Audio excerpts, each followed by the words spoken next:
A gente teve nesse mês de novembro as discussões no Egito da chamada COP27, que é a Conferência das Nações Unidas sobre Mudanças Climáticas.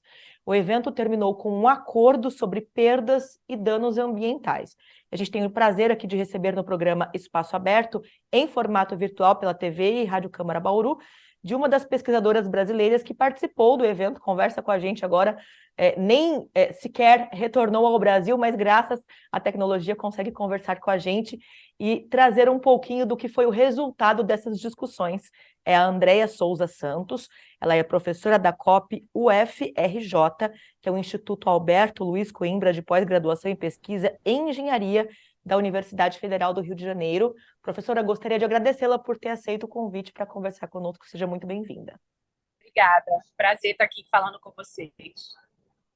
Bom, vamos lá, começar falando um pouquinho, né, sobre este evento, mas antes de tudo, para as pessoas que nos assistem e nos ouvem, né, se contextualizarem, porque hoje é necessário estabelecer metas para atenuar os efeitos das mudanças climáticas. Quais são os impactos em curto, médio e longo prazos em nossas vidas? Basicamente, a mudança climática, ela é uma realidade. O painel científico internacional, que é o IPCC, ele já vem alertando com, digamos assim, bastante clemência de que nós estamos seguindo uma rota perigosa de aquecimento.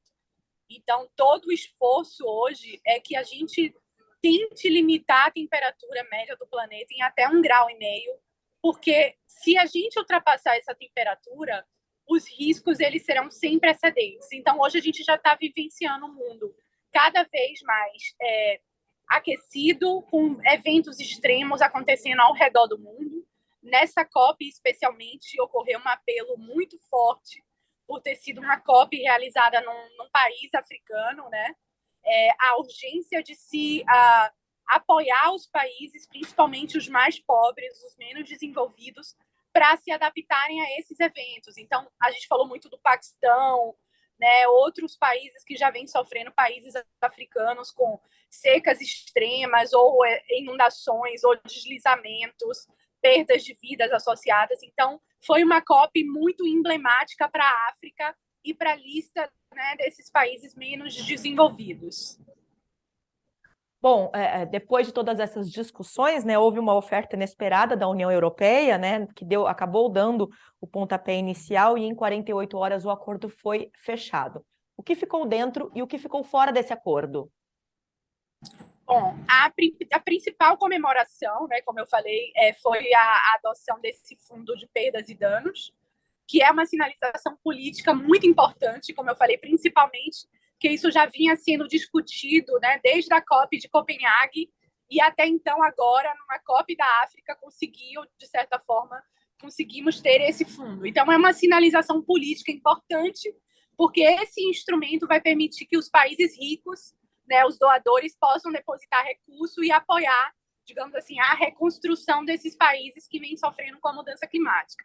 Um outro apelo muito forte era a questão de limitar a temperatura, manter a chama acesa, de limitar a temperatura em 1,5 graus de aquecimento. Isso ficou no que a gente chama no acordo de capa, né, do Cover Decision.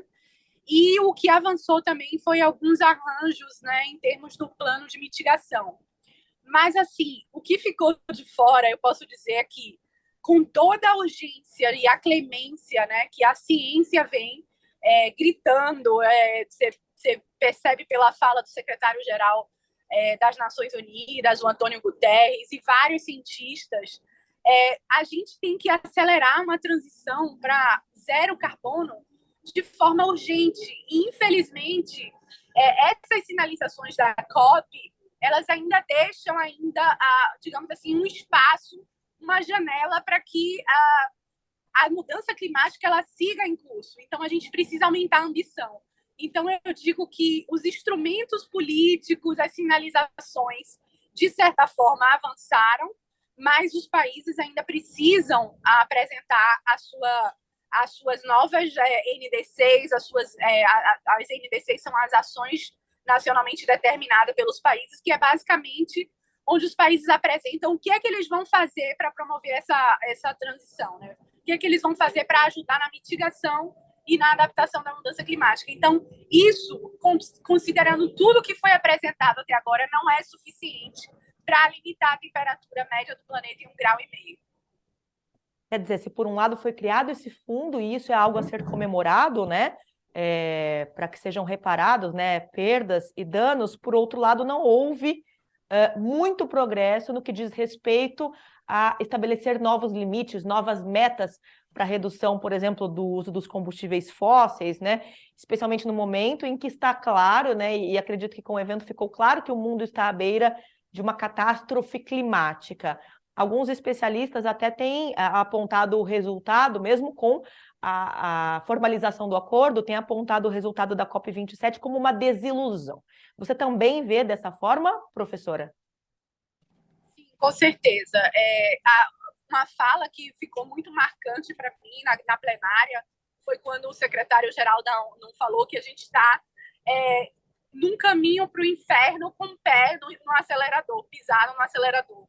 Então, assim, isso, de certa forma, essa fala dele representa muito qual é a preocupação da academia, né, dos cientistas, de que se a gente não caminhar para um mundo realmente limitando as emissões, né, tinha que ter, de fato, uma sinalização explícita para a gente acabar de queimar combustível fóssil para transporte, para energia.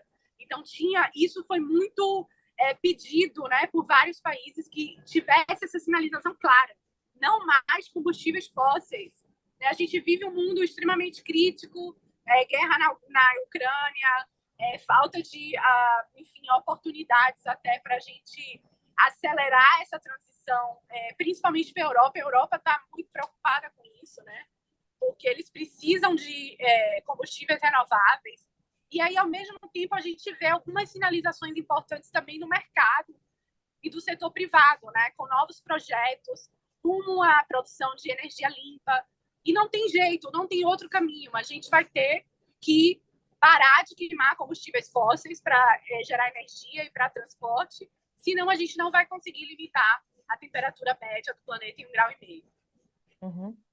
Professora, falar especificamente agora com relação à participação do Brasil na COP27, né? Porque com a eleição do Lula, vários países já sinalizaram a retomada do apoio, do auxílio financeiro ao Brasil com relação a questões da esfera ambiental.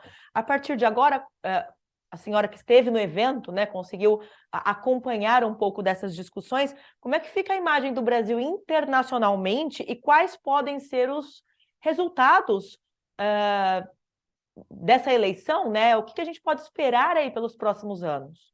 Bom, me surpreendeu muito a repercussão na COP27, né? Vários delegados de outros países chegavam até nós, brasileiros, para parabenizar pela mudança, né, de política de presidência e as sinalizações muito positivas que o presidente Lula levou à COP. Isso soou muito positivo, né, na volta do Brasil. Então, vários negociadores, vários países falavam o Brasil is back to climate agenda. So, eles falavam, não, vocês estão de volta à agenda climática. Então, o Brasil sempre teve esse papel, né, de ser protagonista, de ajudar na mediação entre os países, principalmente no grupo do G77 China. Então, agora há uma esperança no ar de que o Brasil, de fato, vai ajudar nessa transição, vai preservar a floresta amazônica, preservar os biomas. Então, assim, tá sendo muito positiva essa nova imagem da mudança política no Brasil para ajudar a combater a mudança climática. Uhum. Em uma de suas declarações, o Lula disse que não vai medir esforços para zerar o desmatamento, né, dos nossos biomas até 2030 e que também pretende resgatar alianças com países da América do Sul e da África, cobrando as nações mais ricas sobre reparações financeiras.